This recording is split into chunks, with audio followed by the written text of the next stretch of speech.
Please welcome a big contributor to the community's sports success, President and CEO of Tampa Bay & Company, Paul Catoe.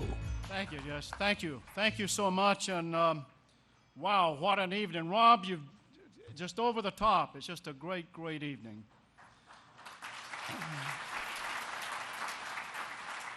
I have the distinct honor and privilege to present the inaugural Lifetime Achievement Award. It goes to someone that is internationally known. He's someone that is kind of a part of our community, a real part of our community. He's a little shy, he's a little bashful, it's hard to get him going. He's a fighter. Mention the word cancer to him, you got a 30-minute conversation, he's in your face, and he's going to take some money away from you. He is also someone that is very close to our community. He's an ambassador for our area. Brian Glazier was talking about the 2015 Super Bowl. He helped us on our last bid, and he's going to be there to help us again on the 2015 bid for our Super Bowl. Let's look at the video. Oh, ERIN Andrews, you're a PTPer, baby. You're the best, baby. The Gators, EA, Tim Tebow. He does it every Saturday night with me. We're the best, baby. It's awesome, baby, here in Tampa Bay. Are you serious? It doesn't get better. He just has everyone's attention, and he loves his city so much. And, you know, from somebody who is from his city, I really appreciate his passion. He's helped the community with the Super Bowl, and he's a great ambassador for the Tampa Bay area. And you can choose whether you want to overlook a beach or a golf course. A beach or a golf course. Where are you going to get that, baby? Dick Vitale's a guy that could literally live in any community in the country, but he chooses to live in Tampa Bay.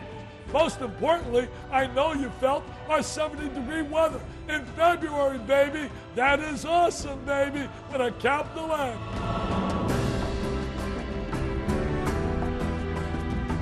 I got cancer at the age of 5, almost 6, and I had Ewing sarcoma in my right femur, and then was cancer-free for about a few months, and then I got cancer again in my right lung, same time. When you say passion, Dick Vitale, and then this particularly because he lost one of his best friends in Jim Valvano, passion is written all over it, and he's actually very special about this, no question. As passionate about it as anybody I've seen. Dick Vitale's in the Hall of Fame for basketball, and if there was a Hall of Fame for passion for helping people, particularly cancer research, raising money, it may be only one person in there, and that might be Dick Vitale. He's doing such great things for cancer research.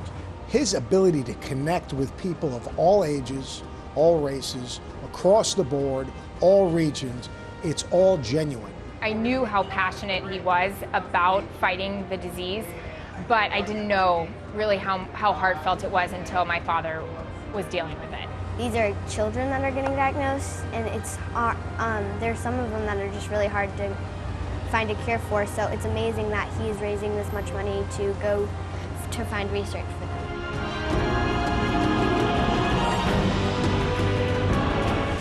He is timeless. He's a true icon in many, many ways. He's our Hall of Famer.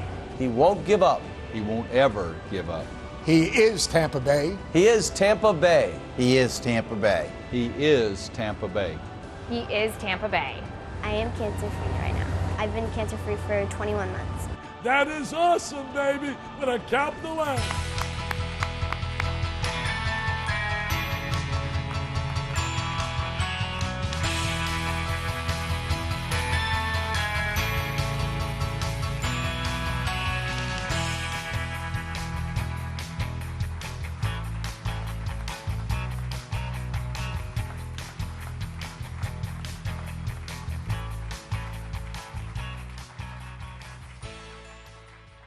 Wow.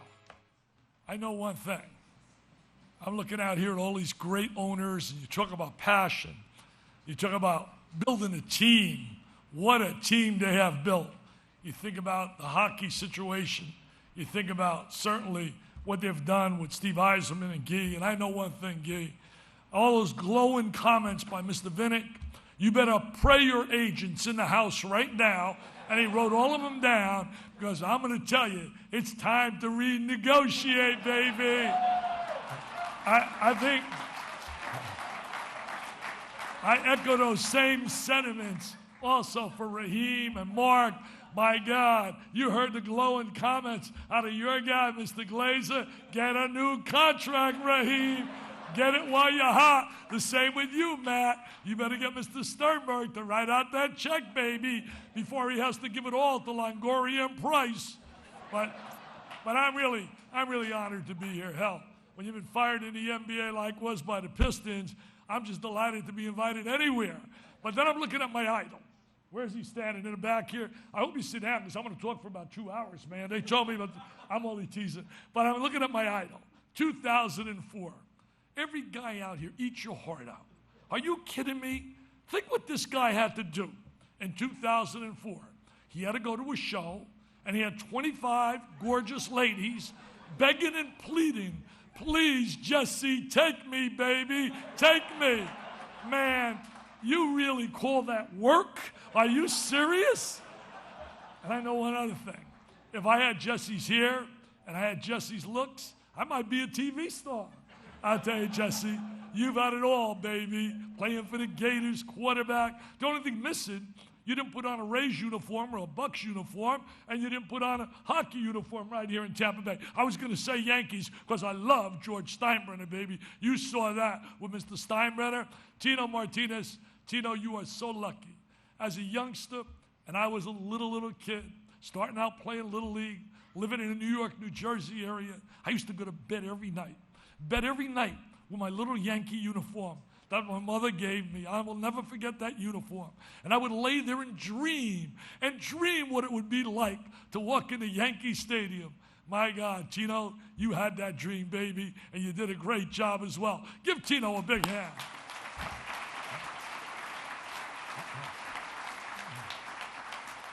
I heard those people mention about the fact that I am now on a mission.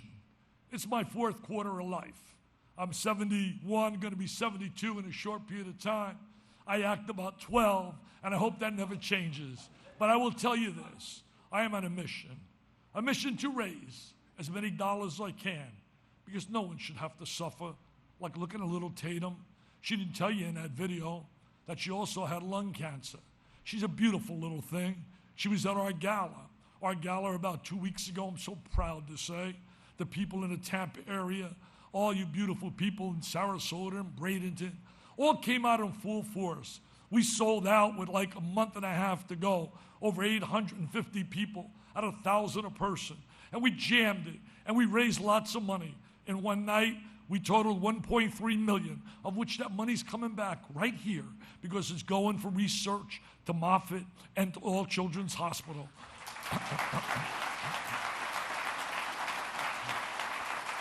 My late buddy, Jimmy Valvano, would be so proud today when Jimmy came down with his cancer and the announcement came that there would be a V Foundation. Jimmy gathered many of his people and said, don't forget me, man.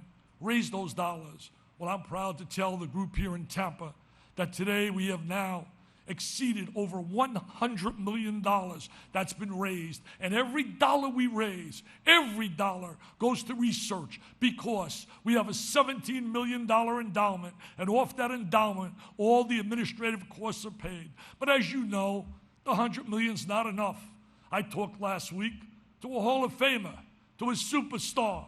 And I had tears in my eyes when I got off the phone because he's big and strong and he's tough. And he was an unbelievable competitor. He was laying in a bed at Duke University.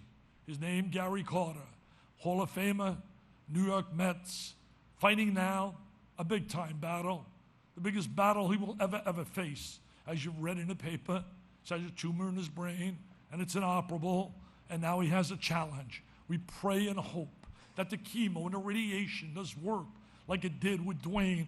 I'm so proud to see Dwayne. I called his games, the courage he showed in that battle. And it's a fierce battle. My beautiful wife, Lorraine, I've been in a Hall of Fame, man, all my life because I've been surrounded by Hall of Famers. My mother and father were Hall of Famers. My mom and dad had a 5th grade education. but they had a doctorate of love.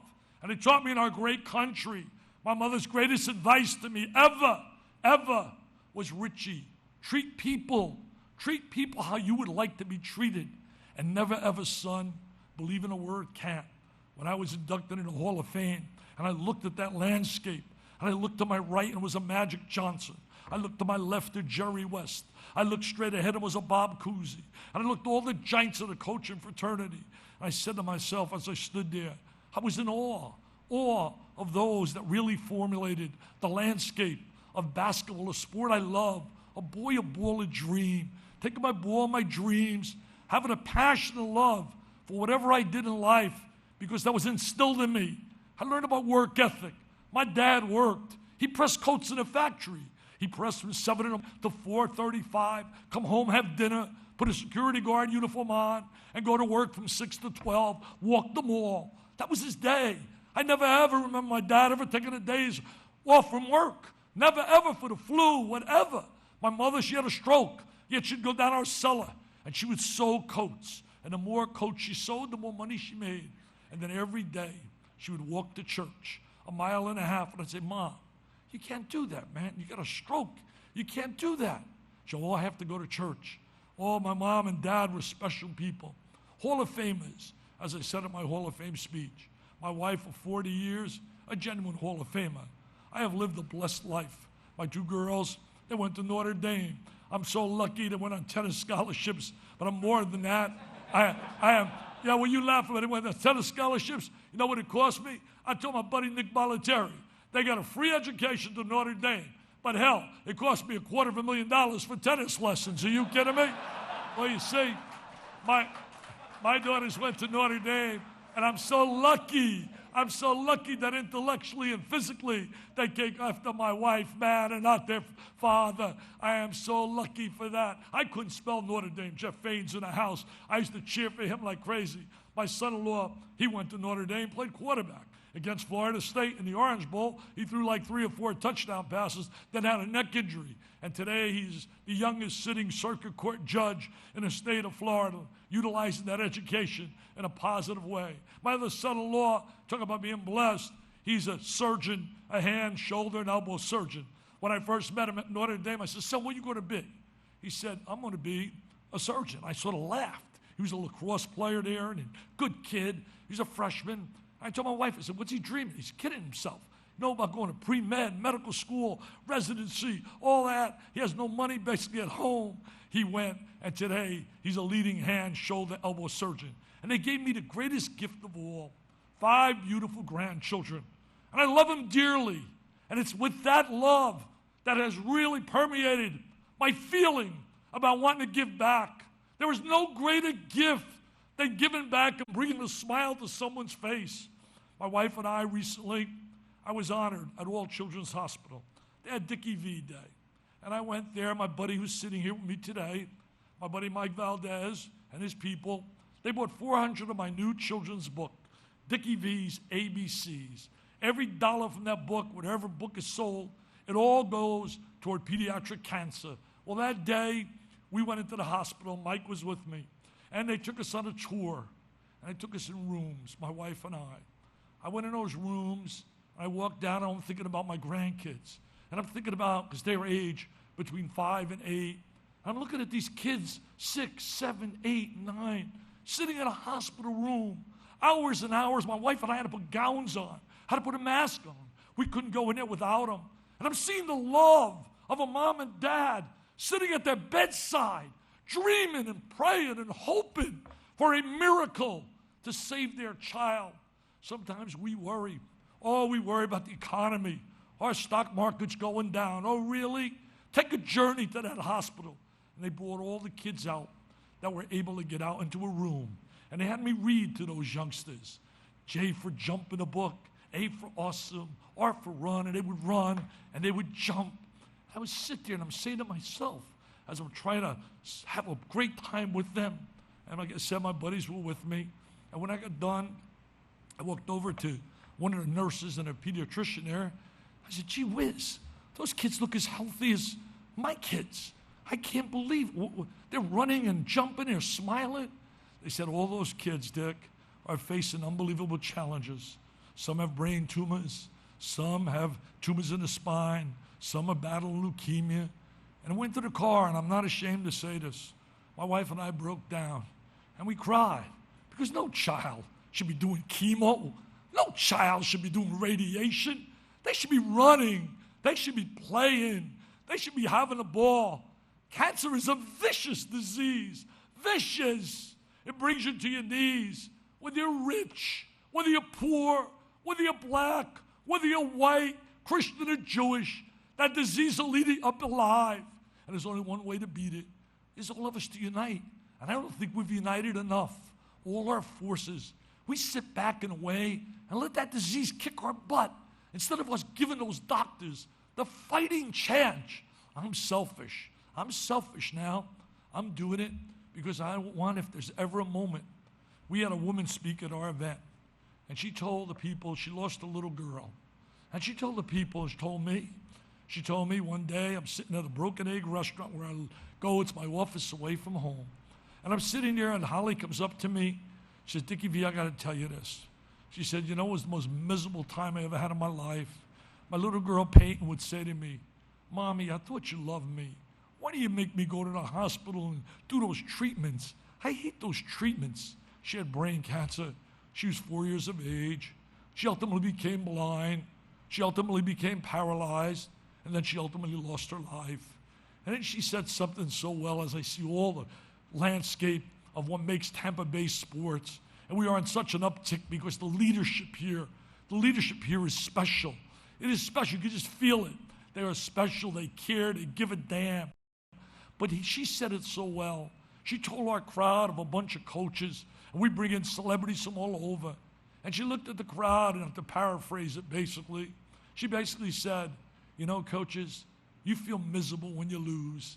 I'm sure Guy feels miserable after that 1-0 loss. And he should feel. You should have that pride in yourself, that unbelievable passion to be the best, to pursue your dreams to the best of your ability. That is what a winner's about. And that's what all of you here are about. There's a lot of winners here in the corporate world, in the legal world, in the business world, not only the sports world. But she said it best. She said, you know what, coaches? You're going to get another game to coach. You're going to get another game to play. I am never, ever going to get a chance to coach my little girl. I close by saying this. I've been all about having a team. I stand here and reap these rewards and these honors, but I've had a team with my buddies that are here, Arkin Ford, Valdez, my wife, and all the people, my daughters who are not here today, and my son-in-laws, because we just got a little good news here. A typical nervous grandfather. My little 8-year-old twins are in an incredible, they started with 24 teams in the county cup. It was down to 4 tonight in the semifinals, and they just sent me a text. They won. They're in a championship on Saturday, and I am a typical wacko grandfather. My stomach was churning the other day watching them play. My God, I thought I was back coaching again. But I will tell you this. I am so proud, Rob Higgins and all the people when you called me, South Florida, when they hired Doug Woolard, hired Skip Holtz. I said, winner. I sent him a note. Doug does a magnificent job. I sent him a note, and I said, you just hired a winner. I saw Skip Holtz as a young coach. I saw him as an assistant under a real calm, shy, introverted leader, his father at Notre Dame, because his dad recruited my son-in-law from California, and I watched him. I watched that young guy, and I could never understand why he didn't have a major job earlier, but now he's got a real test. He's going to play opening game, and I have all the media, Ira and Joey that are here, and Rock. Man, if South Florida doesn't win their opening game, that's Cupcake City. All they're doing is going to play Notre Dame at Notre Dame, baby. That's all. Skip, I can tell you one thing, baby. Coaching is starting to get a hold of you because your dome is getting a little deeper than mine, baby. You're losing lots of hair. And you know what? That Saturday, I hope and pray. What's your father going to do? Is he going to predict on ESPN? He better say South Florida is going to win, because if he doesn't, he's going to have to deal with your mother, baby, and he'll be in real trouble. I close by saying thank you from the bottom of my heart. You are awesome, baby. And let's go Rays. Beat Hernandez tonight, man. I want you to beat that big guy, Stu. I got my season tickets again for the Bucks. The hockey, I'm telling you guys, I don't know much about hockey. I'm a dummy, but I know about winning and losing. And I was following you religiously, man, hoping and praying. Because if you got in the Stanley Cup, Todd Lewicki, you were getting the call, baby. I need tickets, baby. But you see, but Todd, you've done one thing already that my wife and I are on cloud nine. The only thing I have to clear is what my boss is at ESPN. And I happen to know the president fairly well. He gave me a big award or a gala. And you ready for this one? George Bodenheimer, our president, in 1981 was my driver. And he would drive me to all my different things I had to do whenever I reported to Bristol. And he would always moan and groan. Hey, Dick, they got me driving. I got a great degree from Denison. I'm going nowhere with my life. My girlfriend's mad at me. I'm working in a mailroom. I'm driving you around. Where am I going? 1998, I think it was. I'm at the Atlanta airport. I delay in a flight. I open up USA. And I can't believe what I say. Headline, President of ESPN, George Bodenheimer. I said, holy George Bodenheimer. My driver is the president? I called his office up. I got on the phone. I told his secretary, I don't want to speak to George. I got a message, and I said, I'm going nowhere with my life. What am I doing? And I said, George, I don't want a wristwatch. Give me a new contract, baby. Let me tell you, he has taken care of me big time. Hey, God bless. Thank you. You are the best.